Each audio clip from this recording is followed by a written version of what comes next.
그 어떤 사회학자, 역사학자들보다 대한민국이 헌법이 무너지고 민주주의가 짓밟힐 때 그것을 되살린 국민 한 명 한 명, 백성 한 명 한 명의 땀과 눈물과 투쟁을 이렇게 남겨주는 것이 후대에도 누군가는 해야 될 일인데 잘 안 하는데 오늘 감독님 이렇게 멀리 사산까지 와주셨는데 먼저 큰 박수 한번 주시죠.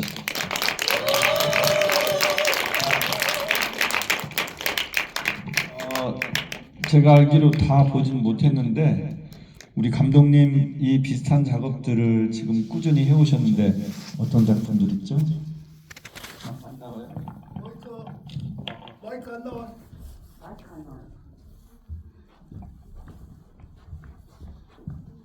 무슨 마이크?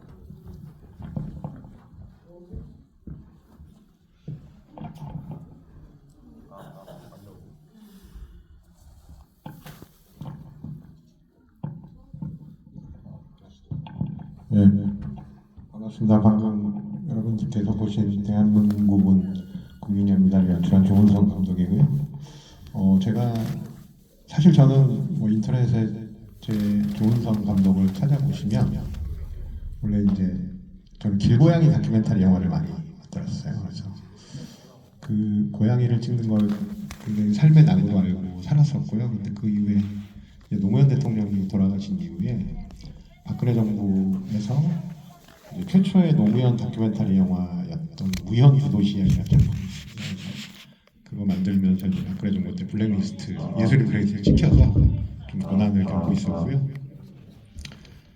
그때부터 정치에 좀 관심이 많이 생겼던 것 같아요. 그러니까 저희가 아끼고 사랑했던 정치 지도자의 비극적인 죽음을 경험하고 나서 다시는 이런 일을 좀 겪지 않기 위해서는 내가 할 수 있는 것이 무엇이 있을까? 그럼 제가 권력이 있나 아니면 힘이 있나 돈이 있나 아무것도 없기 때문에 오로지 이제 카메라를 들고 광장을 기록하는 것이 내가 할 수 있는 거 유일한 것이겠다 싶어서 노무현 대통령이 이제 그때 시민장 그러니까 노제 지낼 때도 항상 이제 광장이 있었고요. 그 이후에 이제 윤석열의 온갖 뻘짓들을 경험하면서 이제 광장에 나가야 되겠다는 생각이 들어서 오늘 이 작품이 완성이 된 것 같습니다. 다른 작품도 보내주세요. 만화 소재. 그리고 제가 또 원래는 야구 선수 출신이에요. 그래서 이제 초등학교, 중학교 때까지 야구를 하고 프로야구 선수가 될 자신은 없어서 이제 고등학교 때는 공부를 해서 이제 대학을 가서 전공도 뜬금없이 이제 컴퓨터공학을 전공을 했는데요. 그래서 야구를 되게 좋아해서 이제 야구 선수에 대한 다큐멘터리도 좀 만들었고요. 어르신들은 좀 아실 거예요. 최동원이라고 하는 이제 야구 선수인데 이분의 삶을 다룬 다큐를 좀 만들었었고요. 네, 그리고 이제 제일동포 차별에 대해서 관심이 많아서 이제 수십 년째 제일동포 분들과 관련된 다큐도 만들었는데 그 중에 한 작품이 나는 조선 사람입니다라고 해서 이제 조선학대와 제일동포 분들이 이제 70년대 한국에 와서 간첩으로 고문을 받고 사형을 당하고 이제 어떤 분은 돌아가시고 어떤 분은 평생 불구가 됐던 그런 비극적 사건이 있었는데 그때 담당 검사가 김기춘이었습니다. 기억하실 거예요. 지금도 그래서 그런 사례들을 좀 찾아서 그분들의 삶을 기록한 걸 했는데 그때 이제 윤석열 정부 때 제가 국정감사에 걸려가지고 그 배현진 의원이 이상한 조선일보 기사를 받아 써서 국정감사 때 좀 고초들었고 그랬던 시절이었습니다. 예. 저는 윤석열 정부 3년 동안 정말 수많은 일들이 있었잖아요. 저도 여기 서산에서 후쿠시마 때문에 10일 동안 단식을 했었고 1년이면 한 6, 7, 8개월은 거의 매일 피켓팅을 들었던 것 같아요. 이제 그러면서 시간이 흘러가는 것이 굉장히 답답하고 힘들었는데 광장이 열리기 시작하면서 그 힘들고 답답한 게 해소되는 느낌이 있었어요. 그냥 단적인 사례로 우리가 이 젊은 세대들하고 민주주의를 다시 이야기할 수 있을까? 그런 회의감이 좀 있었어요. 광장에서 그 젊은 세대들 못 만났으니까 워낙 세대 차이가 크고 바라보는 관점이 다르고 근데 막상 광장이 열리니까 그렇지 않더라고요. 이 젊은 세대가 나 같은 나이든 과거 운동권 출신의 선배들보다 훨씬 더 발랄하고 자기만의 색깔로 다양한 민주주의를 표현할 줄 알더라고요. 전 그게 굉장히 이번 윤석열 탄핵 과정, 파면 과정에서 느꼈던 속으로 기쁜 일이었거든요. 근데 저랑 생각이 비슷하셨던 거예요. 정말 이게 현장 광장을 주도했던 젊은 분들을 많이 잡아주셔서 참 좋았거든요. 어땠습니까? 이게 뭐 물론 저희도 위원장님처럼 좀 당연히 그렇게 생각을 했고요. 그러니까 이제 젊은 친구들은 자기 문제라고 인식을 했던 것 같아요. 최초로, 처음으로. 그러니까 그 전에는 SNS를 보고 뭐 그냥 나만 잘 먹고 잘 살면 되지, 뭐 내 삶에 크게 변동이 있겠어? 어차피 취직도 잘 안 될 거고. 그런데 내가 죽을 수도 있겠다라는 생각을 문득 했다고 그러더라고요. 이렇게, 내 생명이 위협을 받을 수도 있어? 계엄이 그런 거야? 그러니까 계엄의 한자 뜻도 사실 몰랐던 젊은 친구들이 많은데 나중에 알고 나서 계엄이 이런 거였어라고 이제 알게 되면서 되게 소름 끼쳤다는 이야기들 많이 들었거든요. 그래서 내 목숨뿐만 아니라 내 가족, 내 친구들, 심지어 내가 사랑하는 이제 뭐 선후배들이 죽을 수도 있어, 다칠 수 있어라는 생각이 드니까 그때부터 광장에 쏟아져 나오기 시작했던 것 같아요. 그리고 실제로 그렇게 이야기를 해주셨고, 근데 이제 저희는 뭐저 계엄을 마지막으로 겪었던 게 이제 전두환 때니까 이제 중학교 때나 초등학교 때 그걸 겪었으니까 너무 좀 공포스러웠었거든요. 근데 이제 나이 들어서 생각을 해보면 지금은 이제 훨씬 더 선명한 기억들을 평생 갖고 저희가 살아가야 되는 거잖아요. 광장에 나오셨던 분들도 좋았던 기억도 있지만 안 좋았던 트라우마로 여기 계신 분들은 아마 평생 기억하고 살으시는 분도 계실 텐데 그런 것들도 이 친구들 안고 살 거예요, 평생. 근데 그러면서 이제 변하지 않는 가치, 민주주의에 대한 소중함, 우리가 왜 연대를 해야 되고 이 부정함에 대해서 왜 손을 맞잡아야 되는가를 처음으로 깨달았던 자리가 이제 이 계엄이었던 거. 그래서 어떤 면으로 윤석열이 20대, 30대를 계몽시킨 건 저는 인정해요. 그러니까 민주주의의 가치를 새롭게 계몽하는 것은 맞다. 네, 이야기하고 싶습니다. 그래서 저는 사실은 이제 다음 지방선거를 우리가 앞두고 있는데 우리 당의 광역단체장, 기초단체장, 도의원, 시의원, 군의원 후보들이 어떻게든지 다른 의미의 광장, 시민들이 모여서 공론회장을 펼칠 수 있는 그게 어떤 형태도 좋다고 저는 생각해요. 폴리마켓도 좋고 또 주민자치를 활성화시키는 것도 좋고 그런 자리를 활성화시키는 공약들을 많이 했으면 좋겠고 그걸 이제 계속 주문을 하고 있습니다. 그러니까 요즘 서울시장 후보로 뜨고 있는 이제 정원호 성동구청장의 공약이나 정책들을 보면 절대 관주도 행정주도에서 뭘 끌고 나가지 않아요.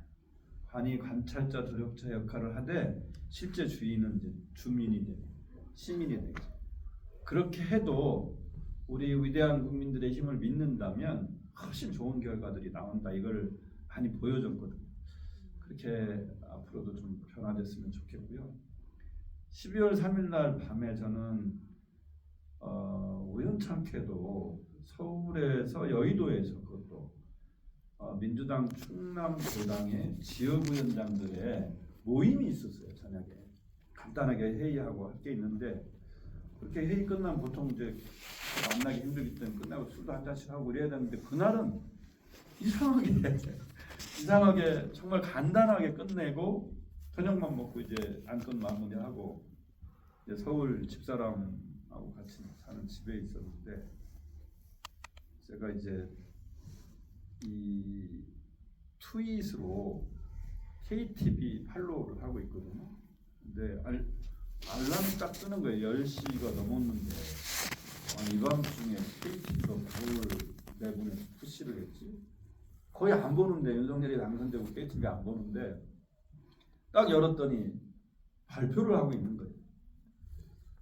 등장 이러저런 이제 일들이 있었는데 옷을 갈아입고 이제 다 나갈 준비를 하고 민주당 서산태안 지역원의 단톡방이 있었는데 우리 당의 청년위원장 이용환 청년이 위원장님 지시를 내려주세요.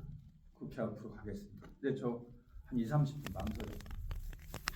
그러니까 저는 이제 이 전두환 세대거든요. 위험할 것 같아요.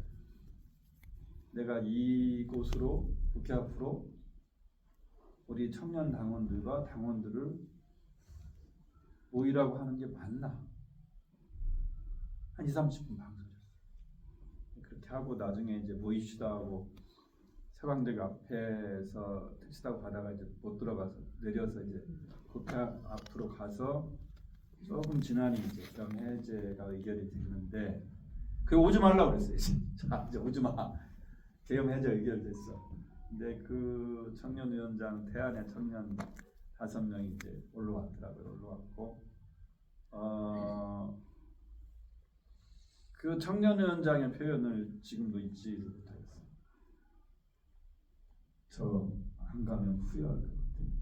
과거에도 이런 적 몇 번 있어요. 꼭 갈게요. 그랬거든요. 다들 그날 밤 이제 기억들이 생생할 건데 감독님은 그날 밤 어떻게 생각하셨어요? 저는 제가 이제 매년 12월 그쯤 되면 뭘 하냐면 겨울철 길고양이 캠페인 영상을 만들어요. 그래서 이제 밤을 새 작정으로 편집을 하고 있었는데 이제 10시 한 20분이 조금 넘어서 계엄이 났다 그래서 집에 연락하고 어머님한테 이제 연락드리고 집사람한테 연락하고 안부를 부탁한다고 이제 택시를 타고 여의도 잠깐 이제 가는 길에 친구들 후배들한테 일단 카메라를 좀 다들 와라, 휴대폰도 좋다 해서 와서 이제 기록을 했었습니다. 그래서 그때 이제 이 장면에 쓰인 것들이 그 당시에 다 기록했던 그 영상들이었습니다.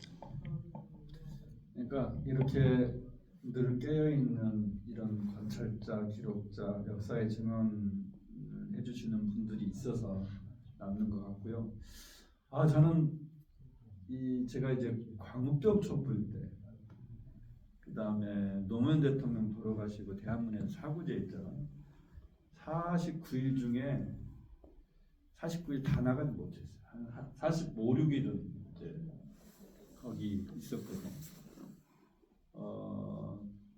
그렇게 근데 이제 두 번의 대선에서 제가 SNS 본부장이었어요. 대선. 그러니까 광장의 경험과 그것이 다시 온라인 공간으로 와서 서로의 경험을 공유하고 그게 다시 광장으로 퍼지고 이런 과정을 이건 정말 대한민국밖에 없는 미국의 오바마 대통령이 무슨 인터넷으로 뭐 데이터 선거 이렇게 했지만 사실은 그 시초는 노사모였고 또 아고라를 시작해서 뭐 촛불 내기분 유모차 부대 이 광장의 경험이 SNS로 들어오고 다시 SNS에서 서로 경험이 교환돼서 다시 광장으로 확산되는 이 아름다운 민주주의의 상승 발전 에스컬레이팅이 대한민국밖에 없는 것 같다. 그런 생각이 좀 들었어요. 시위도 깃발들 얼마나 기가 막혀요. 그 위트와 유머와 이제 생활 속에 다 그런 게 들어가는데 어떠셨어요? 저는 정말 조금만 더 욕심을 내자면 사회학자든 언론학자든 이런 기록을 하시는 분들이 정말 기록을 위해서라도 후배들을 위해서 더 많은 걸 좀 남겼으면 좋겠어요. 저는 누군가가 광장에 깃발만 가지고 한번 쫙 하면 좋겠다는 생각도 있고 그 피켓이 얼마나 재미난 유머러스하고 그런 게 많았어요. 그래서 조금 더 이 기록이 확장되고 역사가 더 많이 남아야 된다 하는 생각을 해요. 이게 이제 저희가 보통 전문 용어로 아카이빙이라고 하는데요. 맞습니다. 이렇게 조선왕조 실록이라는 것이 당대 왕들이 보려고 만드는 게 아니잖아요. 기록을 하는 게 아니고 이후에 이제 절대 왕은 이제 본인이 볼 수 없게끔 해놓은 장치들도 있고 해서 후대들에게 우리 선조들은 이런 것들을 해오면서 살아왔습니다라는 위대한 기록물인데 제가 이제 조만간 뭘 정리해서 이제 당에 제안을 할 거예요. 이게 뭐냐면 내란 아카이브 위원회를 만들어야 된다. 그래서 기록을 지금 당장의 기록뿐만 아니라 앞으로도 벌어질지 모르고 누군가의 이야기를 계속 지속적으로 수년간 찾아서 기록을 해놔야 이것을 보고 후대들이 또다시 이런 다큐멘터리를 만들 수 있고 혹은 또 다른 컨텐츠를 만들 수 있는 기반을 민주당에서 해야 된다. 시민사회랑 연동을 해서 연결해서 해서 그 제안을 지금 준비하고 있는 상황인 것 같습니다. 예. 그 저 말고 혹시 우리 감독님께 같이 이야기하고 싶은 주제가 있으십니까? 네.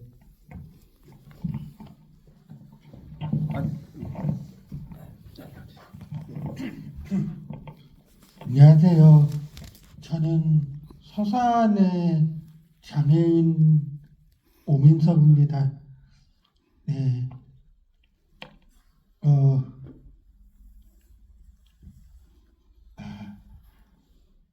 저도 이태원 참사 현장에 갔었긴 했는데, 저도 그 자리에 있다가 잠깐 엄마 아빠랑 같이 그 할로윈이었나? 그 행사에 갔다가 잠깐 엄마 아빠가 그 시간이 없다고 가자고 해서 잠깐 나왔는데 그 사이에 그 참사가 일어났더라고요. 그래서 저도 좀 죄책감이 들기도 하고 그래서 죄송합니다. 저도 그날 많이 울었습니다. 예. 죄책감을 가질 필요는 당연히 없을 거고 그냥 가진 거니까. 네. 죄책감을 느껴야 될 것은 그날의 안전을 책임지지 못했던 정부가 져야 되는 거죠. 네. 근데 제가 사실 이제 좋은 이야기 해주셨는데 이 발표를 만들면서 왜냐면 제가 고양이 좋아한다고 했잖아요. 되게 좋아하는 고양이를 반대로 편집할 때도 육체적으로 힘들어요. 정신적으로는 이제 행복하지만 그런데 윤석열의 온갖 폐악질과 비극적인 이태원 참사를 몇 달 동안 보고 있으면 정말 정신적으로 무너질 때가 많거든요. 그래서 이거를 막 이 시퀀스를 넣어야 되나 빼야 되나 정말 엄청나게 고민을 했었는데 그래서 이제 제 결정으로 이태원 참사 아까 보셨던 그 부분을 넣어놔. 근데 되게 무서웠어요. 왜 무서웠냐면 유족분들도 분명히 이 영화를 보실 거란 말이에요. 근데 혹시 유족분들이 비난하면 어떡하지? 우리는 잊고 살려고 했는데 네가 뭔데 우리의 비극을 다시 뒤집어놔라는 이야기를 하실까 되게 두려웠는데 다행히 유족분들이 국회 시사회할 때 일부러 오셔서 보셨더라고요. 영화를. 나중에 이제 손을 꼭 잡고 잊지 않고 담아줘서 너무 고맙다는 이야기를 들었을 때 아 내가 넣기를 너무 잘했구나. 내가 고민했던 것들이 한순간에 힘든 것들이 한순간에 그냥 사라졌어요. 그리고 이제 어머니께서 이제 장문의 문자를 주시고 밥 한번 같이 먹자라고 하셨을 때 사실 너무 기뻤습니다. 이 영화의 완성도와는 더불어서 이분들의 고통을 드러내는 것이 그리고 잊지 않고 우리가 계속 기억하는 것이 내가 할 일 중에 하나구나라는 생각이 들어서 되게 감사했었습니다. 그러니까 이제 그거 전혀 뭐 죄송하거나 미안한 거 아니에요. 시간상 한 번만 더 질의하시는데. 네, 혹시 날이면 날마다 오시는 분이 아니에요. 오셨을 때 서산 자주 와요. 왜냐면 모슬포가 서산이죠. 모슬포는 제주도예요. 아니, 몽산포. 맞아요. 저희 어머님이 얼마 전에 걸로 이사 오셨어요. 이제 연세가 좀 있으셔서 예. 바다 되게 좋아하시거든요. 예. 환영합니다. 저는 이사를 그래요. 저기 늦은 시간까지 다들 고생하셨고요. 오늘 사실은 날이 참 가는 날이 장날이라고. 그러니까 민주당의 당 대표께서 공주에 오셔서 우리 상무위원이나 주요 이제 당직자들이 전부 대거 그쪽으로 많이 갔어요. 내일 또 원래 그 지역은행 송년회를 잡아놓고 해서 막 날이 좀 그 겹쳐서 감독님 이렇게 멀리까지 와주셔서 감각게 대화를 이렇게 해주시는데 우리가 충분히 못 해드려서 죄송합니다. 한번 더 하면 돼요. 예. 네, 마지막 박수 한번 주세요. 예, 고맙습니다.